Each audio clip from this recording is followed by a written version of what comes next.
أعوذ بالله من الشيطان الرجيم. بسم الله الرحمن بسم اللہ الرحمن الرحیم۔ صحیح مسلم شریف جلد اول، باب نمبر ہے 178، حدیث نمبر ہے 890۔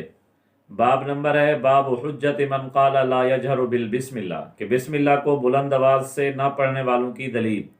حضرت انس رضی اللہ تعالی عنہ فرماتے ہیں کہ میں نے رسول اکرم صلی اللہ علیہ وآلہ وسلم اور حضرت ابو بکر، حضرت عمر، حضرت عثمان رضی اللہ عنہ کے ساتھ نماز ادا کی۔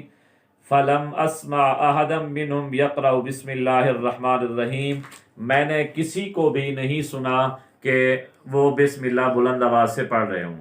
یعنی میں نے نبی اکرم صلی اللہ علیہ وسلم کے پیچھے بھی نماز پڑھی، حضرت ابو بکر، عمر، عثمان کے پیچھے بھی نماز پڑھی۔ یہ سارے کے سارے حضرات نماز میں بسم اللہ آہستہ آواز سے کہتے تھے، کسی نے بھی بسم اللہ بلند آواز سے نہیں کہی۔